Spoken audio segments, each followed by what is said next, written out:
Assalamualaikum warahmatullahi wabarakatuh. Selamat siang, kami dari kelompok 3 AM4D Pagi ingin mempresentasikan Power BI yang telah kami hitung dan buat.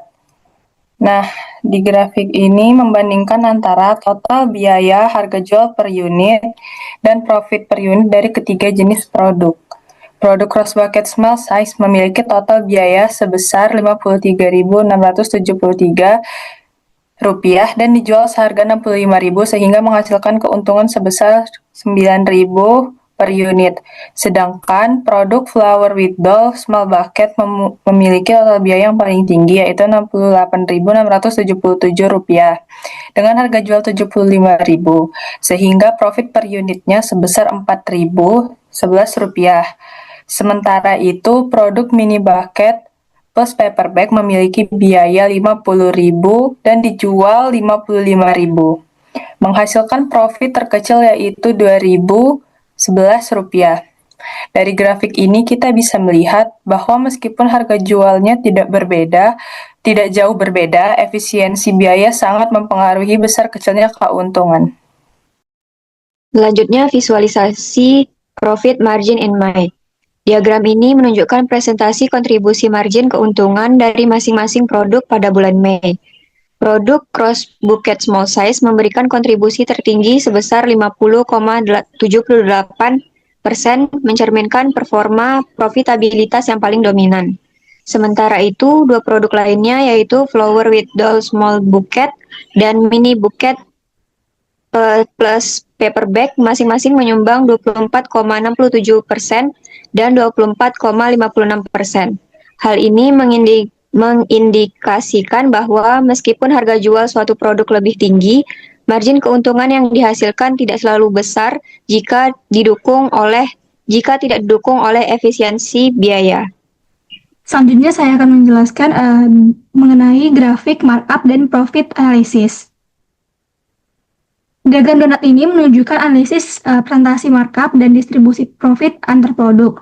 Yang pertama, produk flower with doll small dan memiliki kontribusi markup tertinggi sebesar 29,11%.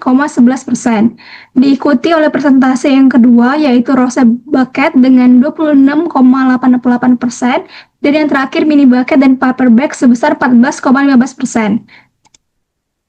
Namun jika kita bandingkan dengan profit per unit, markup yang tinggi tidak selalu menjamin keuntungan yang besar. Contohnya, meskipun markup produk flower with doll lebih tinggi, profit per unitnya hanya sebesar Rp4.011, lebih rendah dibandingkan rose bucket yang mencapai keuntungan yaitu Rp9.000. Hal ini menunjukkan bahwa strategi penetapan harga dan pengendalian biaya harus berjalan secara beriringan.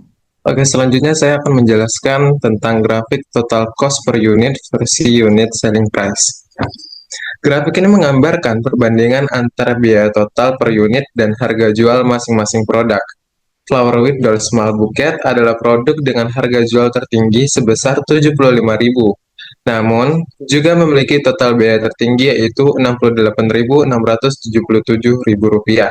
Sebaliknya, Mini Bouquet plus paper bag memiliki harga jual paling rendah yaitu Rp55.000 dengan biaya sebesar Rp53.352. Sementara itu, Rose Bouquet Small Size menampilkan efisiensi paling baik dengan harga jual Rp65.000 dan biaya Rp53.673, menghasilkan margin selisih sebesar Rp11.327.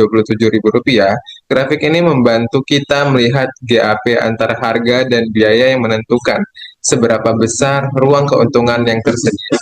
Baik, selanjutnya ada grafik markup, COGS, dan direct material. Grafik batang horizontal ini memberikan gambaran detail tentang seberapa besar markup dilakukan terhadap COGS dan direct material.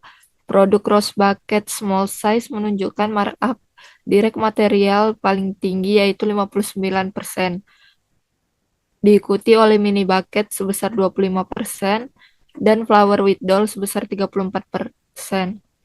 Untuk markup terhadap COGS, rose bucket dan flower with doll masing-masing mencatat 16% dan 6%. Sementara mini bucket hanya 4%.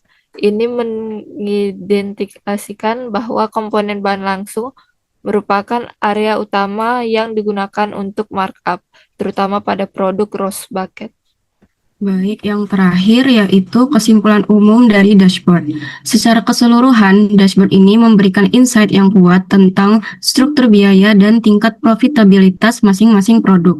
Produk Rose Bucket Small Size menonjol dari sisi efisiensi biaya dan profit per unit, sedangkan Flower with Doll Small Bucket tampak mengandalkan markup yang tinggi, namun menghasilkan profit yang lebih rendah dari yang diharapkan. Melalui visualisasi ini, kita dapat mengidentifikasi produk mana yang paling menguntungkan, area mana yang bisa dioptimalkan, serta strategi harga mana yang perlu dievaluasi agar keseluruhan bisnis lebih menguntungkan dan berkelanjutan. Sekian dari kelompok kami, terima kasih. Wassalamualaikum warahmatullahi wabarakatuh.